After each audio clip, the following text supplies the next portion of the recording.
All right. Okay, well, welcome everybody. Welcome back to the Work Week After Hours. I'm Steve Cadigan here with my partner Shane. And Shane, I want to talk today in reflecting on the work week on an article you sent me about one of my favorite topics. I mean, I could talk about this till the cows come home. Real estate. You sent me a story that kind of really got in my head, which was during the pandemic of in the real estate market, 63%, I think it was 63% of the offers made on homes have been made by people who never saw the house in person. Now, arguably, this is the most costly financial investment anyone will make in their lifetimes. And we're now seeing a situation caused by the pandemic where a huge percentage of people are having to make a choice without actually seeing something like that. I mean, how do you interpret that when you look at that 63? And then, these are hundreds of thousands of dollars, in some cases, millions of dollars. People are going to decide to buy something they've never seen. Yeah, I think it's a wild dynamic. I think it's, we're looking at, and I think we both know that this is going to translate and kind of cross over into the professional world as well. I think what we're looking at is technology, a change, a shape shift in thinking, if you will, a change in thinking of what a normal is, right? Like we talked about the pandemic, and one of the things that we heard throughout the entire first 12 months of the pandemic, I guess it's still going on, was what's our new normal going to be like? Are we going back to normal? What's the new normal going to be? And society has always evolved, right? Like how we work now is not how we worked 20 years ago, 40 years ago, 60 years ago, all those different things. Right. How we buy houses is different. I think on the last episode I shared, or 2 episodes I shared, where, a gentleman traded in his horse for his first car, right? And then in that same episode, you and I talked about how Tesla is going to allow us to go to work and our cars are going to drive around on their own. Like, so these things evolve. I guess my thought is, and where we can kind of dive into it, is it a change in mentality? Is it a change? I mean, obviously it's a change in technology as well. I can take right. So for context, not to date things, but my house is going on the market tomorrow. We're actually recording this on the day before it goes on the market. Yesterday, a gentleman was here at my house walking through using a technology called Matterport, which is one of the leading technologies to create these virtual tours in real estate. And like, I wonder, is it, I mean, I'm kind of going through it. You're not really going through it right now on your end. And you got some neighbors and some friends and some different things, but I'm just curious on your thoughts. Like, do you think it's a shift in mentality? Do you think it's technology? Is it kind of all of it? There's a lot of pieces to this. So one, I think do think that our comfort level technology and trusting the technology and the data, and actually data is coming up. And so therefore we're more comfortable relying on the data. But this flies in the face. This is why it's so interesting to me. This flies in the data of that, I'm sure you've had mentors or coaches like, I'm making a decision based on my gut, like, where's the gut? And I've, in the recruiting world, like, I always tell people, like, never based on your gut. What your gut is something that you haven't been able to articulate yet. Find out what that gut is, to affirm it or to deny it. But what is really, I think what is trending right now because of the pandemic, it's forcing the issue of, we have to experiment, we have to try new things. And on top of that, what I think is really interesting, having sort of done a little research on this, is, crises tend to force people to make big decisions, or to, like, I'm going to get married, or I'm going to end that relationship, or I'm going to move to a new place. You've chosen one of those. We're gonna move to a new place, possibly, right? And so, but man, making a choice with, you could say, with very limited data compared to how we used to make it. Like, I want to see it, I want to touch it, I want to taste it. But now you're preparing to sell something that's very valuable to you and your family, expecting that technology is going to be an advantage for you. So you've got the drones flying. I don't know if you got drones flying, but imagine you got a drone flying, yep. And you've got these cameras taking these really interesting. And what I've noticed on the real estate sites, and I mean, I can literally troll through Trulia and Zillow for hours at a time. My wife will tell you, but what I found interesting in the last year or two is you're not just getting photos now. Now you're getting a click here and you're going to get a tour, and there's going to be music, and we're going to give you a feel. And I'm seeing that in the other big products that are being sold. So people not only are more comfortable using technology to make decisions, people are getting comfortable using technology to help sell, and being creative in that, right? Yeah, I do. And I think, and hearing you talk about it, it made me kind of think of how some other ways that I've allowed a virtual tour essentially is kind of, and this is kind of a piece to it. And then I really want to flip this over in a minute to the business side, but, Google Street View came around, right? So that came around, 10, 12 years ago, whatever it was, where, we could now go on a map and maneuver like a car, and I could see an area. So yes, I won't dive too much into it just yet, but me and my family have researched looking into a different country and different location and moving and relocating and those different things. And what we've done is we hear about a neighborhood that's a nice neighborhood. We go to Google Street View and we walk through like, oh, maybe this is a good neighborhood. And you look and we're like, oh, well, I don't know about those buildings, or, well, I don't know if I'd want that around the corner from where so you're kind of looking before you make the decision. And I know previous episode I talked about my first real job, if you will, as an adult was in the car business, right? Mm-hmm, mm-hmm. Well, I remember the shift as the internet became something. Internet sales managers became a thing. Right now, back then they were just people answering emails that came in and somehow had a job. But now it's very different. Now we're going to get to a place to where you just go online. As a matter of fact, it's funny we're talking about this. So yesterday, quietly, I don't know this isn't in the news yet. Okay. Yesterday, quietly, and I only know this because my brother and I are very in tune with technology, and he's big on SEO and e-commerce. He sent me, and I don't want to get off track on this, but he sent me a link and says, check this out. And it's a listing of all the cars of a certain brand, of a certain make, everywhere, just on a Google page, not the dealership's website. So what they've done is they've aggregated all these listings now to their website, and it's killing traffic to all these different, and they own it. They can do what they want to do with it. So it's really wild. Now you can take a virtual tour of a car. You can sit down in the driver's seat and see what Tesla has them, right? Like you can do these different things. Listen, this is interesting, Shane, because I'm having this conversation every day around people in their careers, which is if in today's job market, professionals and knowledge workers have more choice and more visibility to choice than ever before. And yet happiness, engagement is going down. And so what I wonder is, speaking about decision-making and big decisions, like where you go to work, that's a big decision.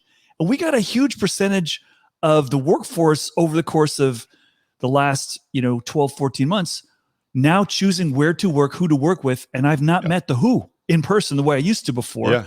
I don't know what the company mojo is because the mojo is my house, Yeah, and no doubt. That's fascinating. But, that example you give about the cars, like, is that helping drive sales? Like I have seen so many other, like, here's the thing when you're buying something.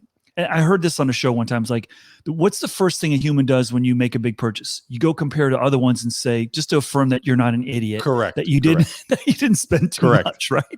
So what that site does is it's going to cause me more time to confirm the deal I'm getting is a good deal, right? So does that help the decision-making process? Does it delay it? Does it make a better decision? I don't know. Well, so actually, Steve, I think if we actually talk about our episode last week about having options, that great episode that got lots of views. yes. So I think this actually gives us more options, right?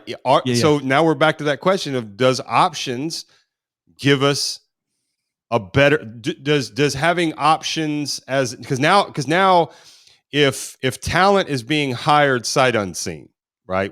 No doubt it is.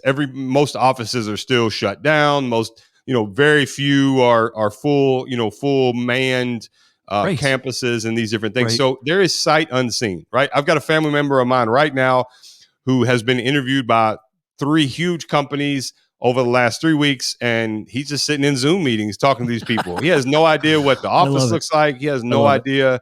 Some of the people don't have their cameras on. They're just talking. Like people hiring him, he doesn't know what they look like. Right. So, so I'm curious, like, so that's the thing. Like, does more options give us something as the person being offered something, right? And does more options. So how do we innovate? So if you're at a company and now, like, I mean, I guess it would be unfair to ask because Silicon Valley has been doing this kind of already anyway, in a way. So the rest of the world is kind of catching up to the Googles and the Facebook and the Apple and these different things, because I know a lot of that is kind of in a marketing terminology. And you can correct me if I'm wrong, but in marketing terminology, there's inbound marketing and outbound marketing. At a certain stage at LinkedIn, you guys were doing a lot of outbound recruiting rather than inbound recruiting. You were having to go because you needed so many people. There wasn't enough people applying. You had to go. Yeah. So how did because that's what the world is going through right now, right? So it's a supply and demand, right? And in my area, I just searched. In my area, I have a 4-bedroom, 3 full bath house with 2 acres of land. There are only 3 houses in a 50-mile radius that match those 3 things on the market for sale. Mm-hmm. So if a family who needs a lot of bedrooms, who wants a yard for their kids to play in, there's not a lot of options. So therefore, the theory is, and we're going to see this play out, I guess, in real person, my price is going, what I sell my house for will be more than what I list it for, right? Supply and demand. Right. Was the same thing possible, or did the same thing happen in your world when you need to hire a director of, we'll call it director of sales, SaaS sales, right? So you had a SaaS product where you needed people to subscribe, and that's what you guys were hiring for. Well, if the talent is thin, do they have the leverage, and how did you deal with that? Oh yeah, man. I mean, there is no unemployment in Silicon Valley. Even during the pandemic, there's underemployment. Yeah. And it's both been a market where I love operating in because it forces creativity and innovation, but it's also a market where I just want to pull my hair out because it's so darn competitive. I mean, I call it a career candy store. It's just really, it's tough. And at the end of the day, I mean, I could go on, and I've given, many talks and written articles around this. At the end of the day, you have to be so clear on who you are as an organization and why anyone works for you if you're going to try to hire in a completely hot job market, right? And, reflecting back on the times at LinkedIn, I mean, fortunately, we could still, meet people in person and decide, if they were a better fit or not.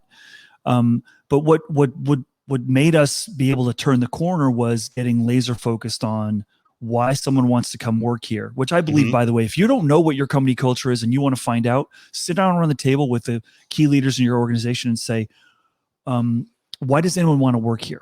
If you can answer that question, you can get at the roots of why someone would want to work there, which is really your culture. It's kind of a backdoor way instead of the touchy-feely HR, like, if you were an animal, what animal would you be, which everyone hates. Like, just ask that question. Why does someone want to work here? Then you get at what are your assets? What problems are you solving? How are you different from the rest of the choices that people have to make? And this is where I really feel for my brothers and sisters in the world recruiting right now is, how do you answer what's our company culture today? Like, what the heck is that? And because every company culture changed, and this is the conversation not enough people are having in the world of business right now, because like it or not, every single organization had their culture changed, not because they wanted it to, because the pandemic forced a hostile takeover of the home and work. It was a hostile merger. So now we have people communicating differently, organizing differently, making decisions differently. And we've got this huge demographic of workers who never went in a building, didn't see the free snacks, didn't see the coffee, free food, don't care about the free shuttle bus to San Francisco, gone. Poof. And and in a way, I love that because it's kind of like stripping all the dressing off the turkey. Yeah. Like, is the meat good or not? Like, Yep. how you package it, how it looks to someone on the outside. It's now it's down to the work you're doing and the people you're doing it with. Not the beautiful view you have from the Facebook building looking at the San Francisco Bay. So making a career. So what we have really. So you started it off. The biggest financial decision outgoing that most of us will make in our life will be purchasing a home. That most people in the world. The second biggest financial decision outside of probably getting married is choosing where you're going to work. That's right. Right. That's so right. It's coming in. So now there's literally someone right now buying a home they've never seen and accepting a job that they've never laid eyes on. So right. think about the dynamics of that. That sounds as crazy as the idea of Uber. And we talk about, if you would have told, if 10 years ago, you would have looked at if your mom would have looked at you and said, "Hey, I'm coming to your house. Well, how are you getting here?" "Well, some random guy is going to pick me up at the corner and bring me there." You would have been like, "Mom, absolutely not. Like, you're not like, no, you're not doing that." Now you'll put your kids in an Uber and send them somewhere. Right. So that's wild to think about that shift is happening in such a way. And that same person is dating someone that they've never seen in person and they've only seen over FaceTime and text. And let's take the kids portion of this because I'm going through this right now. My oldest son is applying to college and we can't go see a college because there's no campus tours open. I mean, sure, pretty soon we're going to be able to, and I know, we can do a bootleg tour or whatever, but here's another one. That decision, making the job decision, preparing you for entering the world of work. Now that decision's been compromised based on a way we used to do it. Now listen, let's shape shift this whole discussion into maybe there's an opportunity here. Maybe we're going to learn to be creative. Maybe we're going to make better decisions because we're not going to be biased by things and feelings that we see in person. Maybe being blind to some of this stuff. And we're not going to know for years how this is going to play out, right? That's why it's super interesting to me to see what we're seeing right now, which is huge decisions, limited information. We almost call it like blind decisions. And how is that going to play out? Mm-hmm. How it's a company that has a significantly increased proportion of their workers who've never met in a physical location. How are they going to perform over time? Or it's wild. It's so we talked about options. Options ultimately come back to information, right? So do we live in a world where we're actually now going to start using the information that we've had? Because Google has existed now for long enough to where people still, I love to see on social media where people ask a question. Does anyone know a good plumber around? Right. Well, you could type that same question into Google and it will give you the answer. So are we coming, like, is this kind of the golden era of using information? Like, so actually now I'm going to, put your HR hat on for a minute. You're bound by certain laws on the research that you can do. And I realize there is some gray area there. You're bound by the research that you can do on a candidate. There's an application, there's a resume, there's references, all those things. I'm putting my best light in, right? Yeah. I'm painting myself in the best possible picture and handing it to you, right? So now in a world where you can't sit and see that person, you can't ask them to come to your office and see what time, if they're late, you can't ask them to do those little things when they get there to see if they follow simple, these different things that HR does in the world of HR. Now it's, here's a link, click on the link. Here's what time we're going to chat. What do you do to get creative? What could you do? What ideas have crossed your head that you can do to get creative if we're on the other side. You and I let's say you and I have a company and we're hiring. Yep. And I look at you and say, Steve, this is your world, and I have no idea. I'm not unless we fly and meet them. I suck, and I'm not going to be able to give you any feedback. So tell me what we need to do, and how do we gauge whether or not these people are going to fit what we need? Okay.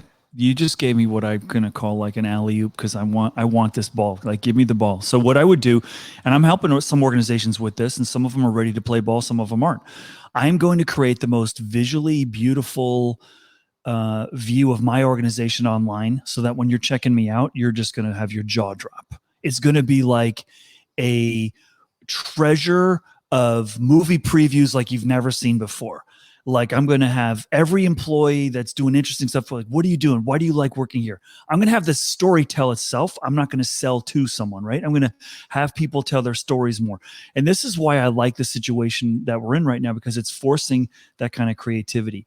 I'm going to try to delight a candidate with an online interview experience, and really get to know them, And I'm also going to really, like in California, we were also handicapped a few years ago because they passed the law. You can never ask what someone's makes. Can't ask them their salary anymore. And I like that, because like, how many times have you gone and someone asked a question like, well, listen, we all who feels overpaid? Anyone? Raise your hand. You feel overpaid? Yeah. Nobody does. So why? I don't want you to use that, because I feel I'm worth this, which is more than what I'm getting paid. Everyone feels they should be getting more. So now that's sort of, and that was, caused by lots of factors, but particularly gender inequity in compensation, and trying to address that systemically. Is it going to work? Is it not? I don't know. We'll see over time how it works, but there's ways of trying to back into stuff.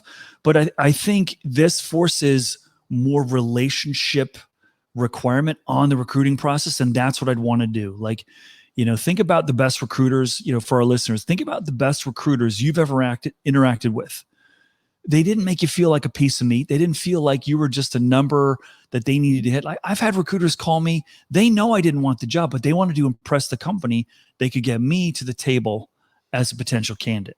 It's like, you're wasting my time, but you're just trying to make yourself look good. The ones that really matter and the ones that really succeed. And here is where I want to pivot and sort of take a bold marker and underline. In a digital world, a data-intensive world, what wins is greater human connection. And that's what I want to do. I want to leverage the tech to create a greater bond with you as a prospective candidate.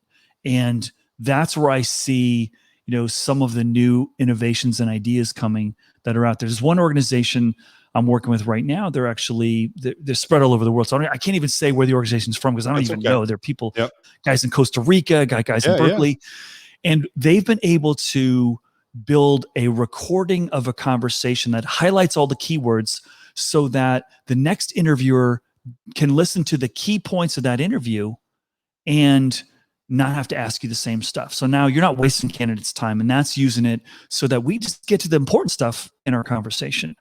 So there's signs, there's encouraging signs, similar to, like, my son right now, he's doing so much research on universities. Like, whoa, like every night I'm coming in, what are you doing? Oh, I'm looking at the University of Vermont. Oh, I'm thinking to myself, you've never been into an East Coast winter. You have no idea. I bet you that's not in the research, right? Yeah. But he's California boy, he's researching in his flip-flops, and it's, probably snowing in Vermont right now. And he's, got his shorts and flip-flops on, but he's really taken advantage. And when the schools that stand out for him are the ones that got on the digital bandwagon a long time ago, and that's influencing his decision, not the really smart people that he's meeting on the college tour. How well did you present yourself there? Yep. So this brings up a question I have, and I feel really, really strongly about this. And I'm curious to get your insight, because when I asked you what you would do, I love how you put it of you're going to earn that person's interest in working for you, not try to figure out why that person should be working for you. You went one way with it. And I love that, because I think there are some people that would get on that interview, or if I asked them that question, they would have went about how they're going to try and dig into this client or this applicant, and we're going to try and figure out what's wrong with them or what they do right. And no, you wanted to sell you. and not even sell, but present you in an authentic way that says, here, look, here's who we are, right? And what I believe this, I've believed this. I think I've been on this kick for 4 or 5 years. I did it with my first company a lot, but I believe that the companies that will win in the next 10 to 15 years will be companies that have a CEO or a C-suite employee who has a personal brand, who is putting their self out there, where, because ultimately, like we see Gary Vee, for example, right? Gary Vee is very transparent with what he does. We see that here's what he says. Then we see him interact with those people on the street. Then we see his staff and his team in his videos, in his vlogs, and we see the culture of what's going on there. If you're looking to go into the advertising world and you're looking to go do that, you look at that culture, and if that culture aligns with you, you say, I want to go work there. I want to go do that. You can't get that with any other ad agency. You can't get, because they're not transparent. There's no personal brand. You don't even know, the average person doesn't even know the CEO of any, and there's bigger ones than what VaynerMedia is. Right. But he's created a culture that shows you, here's who I am. And I believe it's like Apple. It's like Facebook. It's like Amazon. Well, Apple's interesting because that persona is dead. And it's still the persona, which is really, that's the power. They've allowed it to live. Right? They've allowed it to live on. Yeah. They've allowed it to live on. They've allowed it to live on. And well, what you're getting at, Shane, and let me sort of interrupt you here. What you're getting at is, and I'll tell us another. People are going to get tired of my LinkedIn stories, but I got no. I think they love them because it's really it gets to your point, which is, how we make decisions is more and more informed by what we see and what we have access to. And so for business leaders, what you're getting at is, if you're not getting your message out, someone's going to make a decision without your information. And for business leaders, their brand, the most visible person out there on the planet right now times 100, you mentioned him last week and this week again, Elon Musk, like, wow, like that's a very, to use a, sort of an out there word, it's a very unpredictable, quixotic brand. I don't even think his employees know what he's going to do next, right? But then you have like sort of the Mark Benioffs over at Salesforce, sort of a little more measured, a little more buttoned up, but like, he's all about community and he's hospitals in his name, giving to charities like crazy, big believer in diverse, investments and so forth. But what I saw happen that was trending this way years ago, we're sitting at LinkedIn and we had an incredible woman running PR who was reporting to the head of marketing. Now, I would venture a guess. No, I can probably research this on LinkedIn. I haven't done it yet. I didn't know we were going to go here, which is what I love about our podcast. Like, we just ramble in some really interesting places. But listen, I will venture a guess that in the last 20 years, if you look at the org charts of major organizations around the world, public relations moved from sitting in marketing to reporting to the CEO. Because what the CEO is saying and what they're doing, to your point, 100% agree, is more impactful to the brand of the company and the sales. And I'll give you an example.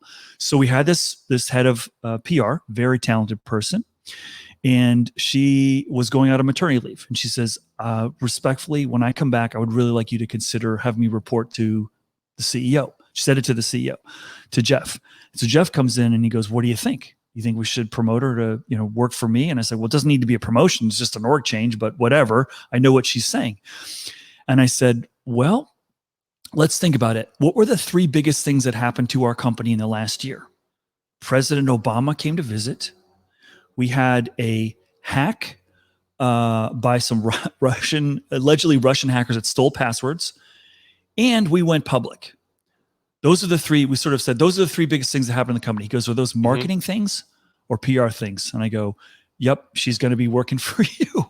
Yep. They were all PR things. Yeah. And the IPO and President Obama visiting our company doubled after those events, the number of new members signing up doubled. It doubled right after Obama came, to the point where we're like, you know what, we should invite the Prime Minister of the UK next month. We should start bringing more leaders because it legitimized, it validated, just like the IPO. We were the same company the day we went public as the day before, But now all of a sudden, the halo of your IPO, your brand, right? All of a sudden, our CEO Jeff's a lot smarter. Yeah. Which is so interesting. Yep. No, it's a wild thing, and I believe this. I believe that personal brands, and I come from from a bias standpoint, and we maybe will dive into your stuff maybe one of these episodes and kind of peel some stuff back. But I believe that, and I believe that in a world where I now have more options, if I'm a candidate working somewhere, the first thing I'm doing is the first thing that most people who are setting up an interview with someone else doing. They go and they type in that person's name into Google. They go look at their social media. We're looking for, something that's either going to cause me to really relate to you or really turn off. And it's and we see that. I mean, today we're as divided as ever from a political standpoint, and we've got issues. And I'm sure there's some people that I saw it last night. I can't believe sports are politicized and all these different things. Yeah. Some people are turned off because I know people who don't shop at Target because of certain charities they give to, right? That's just the world we live in. So if we're going to have to fight all this noise now of we need the best possible people, or I want to have the most attention. Attention is what matters, right? Attention is what adds to your social equity of being able to do things. So we need more attention. If I'm going to do that, but I'm not going to do it in like a scandalous way, and I'm not going to do it in like like put on this act of this fake story and this whole thing. If I'm going to be just genuinely who I am, then someone has to take the reins here at this organization and put that out there and say, here's who I am. Whether it's via a podcast, an internal podcast, whether it's, vlogging on a regular basis, whether it's, doing these different things, what was once taboo. And what I wonder is who keeps HR and I'm going to speak probably a little bit negative on the HR light, right? But HR historically has had their hand on the dial of what gets exposed from a real world standpoint from a business and what doesn't, right? Is that fair to say? Like, we can't talk about that, or let's not put that out there. I mean, Gary talks about it. I mean, he drops F-bombs every 6 minutes, right? I'm sure his HR people finally at some point were like, hey, this is just who he is, and we're just going to deal with it, right? But at LinkedIn, if you walked in and start dropping F-bombs every 5 seconds, I would imagine you're worried about turning people off. You're worried about breaking rules or upsetting the apple cart or causing someone to have an uncomfortable work experience. So you're sensitive to it. Yeah, maybe we're probably, as a profession, probably wired a little bit tightly on that. Yes. Yeah. So what now? If your CEO comes to you and says, "Hey, just want to let you know, I'm gonna have a guy following me around with a camera every day, and we're just gonna show it all. We're just gonna put it all out there." I would have to think there has to be some. Can we talk about this? Like, can we have a discussion? But I think that's where we're going to go. Otherwise, the sight unseen becomes harder, because I can tell you, it's the old saying, I can show you better than I can tell you. So, where do I know? Like Googling, for example, okay, your son is researching universities, right?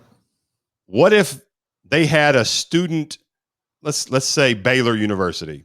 We've used them a couple of times. Baylor University, each department had their own podcast ran by the students. And the students actually were talking about what was going on and the opportunities in class and this professor. There's too much fear behind, well, what if they say something, or what if it doesn't present? I think there's way more to gain than there's way more to lose. Because then your son, who maybe wants to go into esports and graphic design, is like, oh, dude, Dad, listen to these people. These people are awesome. I want to go here. Right. And he goes there rather than going to the place that he maybe knew a little bit of information. Does that make sense? Yeah. Yeah. So I think go ahead. Yeah, no, I think you're absolutely right. And it's a big pool of information, right? It's a really big pool of information to sift through. And I think, listening to your story and reflecting back on one of the crazy parts of LinkedIn was we were just growing so fast back then that we really didn't have a ingrained culture like set in the early days. We sort of we sort of knew what it was. We hadn't really invested time to articulate what it was. So one day I'm talking to the CEO and the executive team, and we're like, okay, so what kind of culture should we espouse? Like, who are we? Like, why would someone want to work here? Kind of question. And part of the answer was somewhere where people can help us build a culture was part of the answer. And my HR brain is like, I'm thinking like fringe religious groups are going to be using our conference rooms. And I'm just like, no. And so, but what happened was I was totally wrong. When we asked people, what kind of company do you want this to be? They basically said the same thing. I want to do work that matters. I want to work with great people. I want to solve problems that are going to make a difference in the world. And I want to learn and I want to have a life. And there was the little nuances here and there, but that was essentially what everyone said. And this is what, a lot of advice I give to entrepreneurs today is, listen, don't get all religion around culture unless you really, really feel it. And by the way, employees today would rather come and help build a culture than be told what it is. So leave some white space. Leave the walls in your conference room blank so they can bring a paint to it. And some of the the little things that companies do that I say are going to get you in trouble. So for example, biggest mistake most small companies make is something silly, but it actually becomes profound later, which is your email address. Are you going to do first name at hotnewcompany.com? Because if you are, the next Shane that comes in is going to have to be Shane.last name at Hot New Company. You weren't the first Shane. We know who the first Shane is. You came later.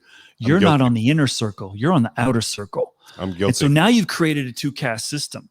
So be careful. Start with first initial last name at hotnewcompany.com.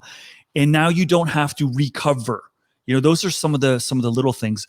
But anyway, this is sort of like part of what you learn as you go here. And I love this topic because we can cover, we didn't even get into like telemedicine. We're getting medical advice. We're not even seeing the doctors, which is a whole nother what? Yeah. Yeah. It's wild. It's wild. Yeah. It's wild. And so I guess, the sight unseen is, I don't know. I guess it's like, oh, shit. Is some of it gut still? Is some of it, I know we beat the guy up making the gut decisions in the early time, but there has to be some, if it's not gut, what do we call it? Right. If it's not, if I call you and say, okay, for example, maybe you told me this, or we had this about a conversation, but I heard someone say that they feel like some companies may move to a hiring model to where there's no name, there's no face. You're an applicant number with your basic, test taking, like something. Yeah. And then somehow that's how, it is then how the hell do you make a decision? I'm going to be honest with you. That would give me a panic attack. Yeah. If you told me that I had to hire a vice president of sales and I had no idea what they look like, I didn't know their name, I didn't know, because I'm a personal guy. You and I, we're close. We talk hey, you need your salesperson to be very personable. You need to vet that out. Yeah. I don't think we're going to see technology replace that in every job, but let's take some jobs, some technical coding jobs, for example. You're going to be able to test for a lot of the aptitude there. Yeah. Now, what a test will never tell you is, do other people like working with that person? Now we're getting somewhere. Are they going to share their stuff? And this is where I worry about how our schools traditionally have prepared people. Like, you got to get the good grades. Is there any grade on how well they get along with the teachers? Is there any grade on how well they collaborate with the rest of their classmates? No, it's what you individually achieve. And then they get into the office and they're like smarty pants and everyone's like not talking to them. They just iced them out. So I'm going to interrupt you for a minute and share with you a very real world scenario that literally just happened early on in this podcast. You probably saw some papers kind of pop into the screen a second ago. Yeah. So I'm going to go off the cuff here Okay. a little bit and share something with you. And I'm very transparent. So my daughter excels very highly in school. She's very, very good. There's a lot of change happening in our life. We've got the house going up for sale. There's some other things going on. She's just transitioned back into school after doing everything from home. She literally, and I've got the text message, she literally just walked in, and what she was handing me, I almost thought I was going to have to stop the podcast, because when she came in, she was visibly very upset. I could tell she's been crying. I could tell she was upset. And she walked in and she kept trying to maneuver over here because she wanted me to see her progress report. And her progress report is all A's, but in her math, she has a grade that doesn't reflect her actual ability to be able to do it. And the teacher wrote a note on there why, like it's not her fault and all these different things. So this goes back to exactly what you're talking about of the number. I don't care. I literally my daughter, she texted me like in the middle of all this. I hate to admit that I was having this conversation while we were talking, but she texted me in the middle of this and she said it was kind of a crisis moment for her. And she says, I'll do my assignments and get it caught up. And my text back was, no stress. I trust you. I don't like, I'm not concerned with, and because I'm going to give some more backstory, because for the last 2 weeks, there is a student in her class who is special needs and has acted out in a way, but in a way where he trusts, like he's not very verbal and he trusts my daughter. So we've actually had these conversations with the principal. My daughter has come to us and said, hey, if he trusts me, I'm willing to take time out of my work to help him if he needs to go on a walk. Like she's done these things. That's what I'm concerned about. Is my daughter a good person, and is she willing to help people when they need something rather than what's on that paper? And that is why I stress about going, and I didn't mean to get all personal there, but that's why I stress about, I want to know if you're a good person. I don't need to know if you can sell something. I can teach you to sell. I want to know what your heart is. That's what I want to know. I'm that guy hiring. So that's what stresses me out about thinking about the future. Yeah. And, to parlay that into the challenge I'm dealing with my son. So last week, he's like, who should I ask to write my college references on my application? He's a junior.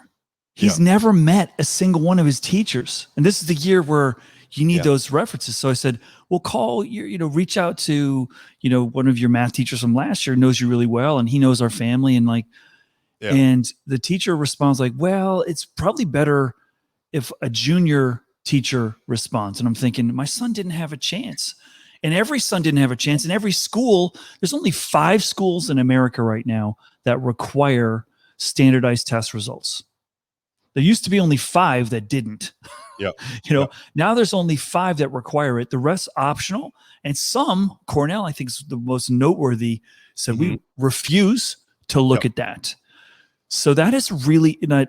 So I'm not worried about just like you, like, hey, my work's done. He's 17. His values are in. He's a good person. He was captain of his basketball team last year. Like all the people around him, like, wow, good kid. Like I feel like my work's, I mean, am I still worried? Yeah, I'm still worried. But that was a moment where your daughter doesn't even know, like, you don't want to pretend like that stuff doesn't matter because you want her to have a high standard for herself, but she doesn't know that she's already off the charts in your heart, right? Yeah. Like, fine.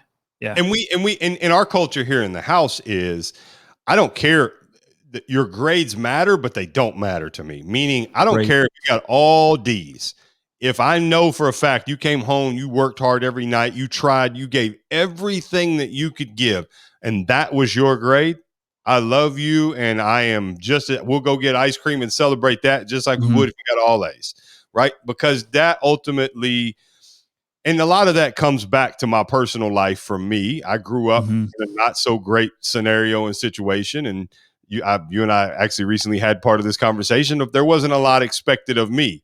So then when you exceed that, I want to know, give me the variables. I don't care. Like the grades right here, my grades are up on the wall. I got a 1.67 GPA and graduated 154. That's my high school transcript right there. And I keep that up as an example of the numbers on the paper actually don't mean shit. Let's actually know if you're a good person and how, like, are you going to take care of people? And knowing my daughter just had that week she had helping this young man who is clearly dealing with a lot more than the average person. I don't like that. What she got on in April of 2021 on a progress report is not going to have any bearing on how successful of a human being she becomes. Right. And I know that. And that ultimately is why I look at it and say, I want to know if you're a good person. Be good people. You be whoever you are, just be a good person. That's what I want you to be. And you know, it's a wild place. And I guess we've kind of taken this from real estate to the professional world to being a parent, and it's sight unseen. And how do we navigate this sight unseen world, Steve? And I know you don't have all the answers, but you're navigating in it. Okay, you are right now. People are having to, you speak, right? You give talks. People, there's some people who are only going to see footage of you sitting on this podcast or on someone else's virtual talk that's going to book you to come speak to their conference of 5,000 people. And they're going to have to figure out, like, how's his energy? Is he going to be able to move the crowd? Like, what's his body language like? There's a lot of these things. And how are you, like, what are some things in your mind that, like, personally you're navigating it? Yeah, well, I fall back on some, and this is going to sound maybe overly simplistic, which is if you talk to any executive recruiter, you talk to any key consulting firm that's researching the future work, when they talk to CEOs around the world, what's the most important skill you look for today? Agility, adaptability. We are all having a masterclass on that in our own lives like nobody's business. And that's what gives me hope for the future. Not just agility at work, agility at school, agility at home, agility in our relationships, agility how we get freaking groceries in our house, how we buy cars. And I say, and I deal with a lot of people right now who are frustrated. I'm frustrated. You're frustrated. Like, there's different things that frustrate. Frustration tends to breed creativity because we got to solve the problem a different way. But here's the thing, the last message I just want to land, which is I believe in the world that we're in right now, that the best practice is experimentation. You got to try new stuff. And it's not always going to work. But getting it right isn't always the goal. It's the learning that's the goal. And the learning and the pivoting.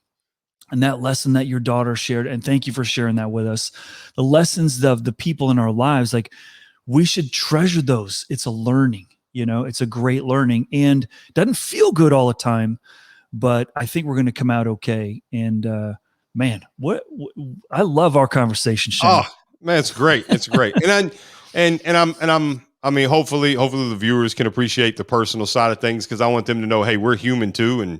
And it was just a real world thing that happened right here that happened to tie in. And, we're going to share some of that, and we're going to dive in, because no matter what the topic is, I think you and I could literally go right now to a random news channel and pick out a topic. And there's something about that, about the nuances of what's happening there and how that happens or happened in the real world, in business and in leadership and in different things. And I like sharing it, but I know you said, they're going to get tired of your stories. I don't think so, because you have and I'm not doing this to like self-promote you. You have a view into a part of the world that very few people have ever had, like, and I think it comes with its own stress and anxiety and baggage. And it's not like it was like this hunky dory, like, whatever. I think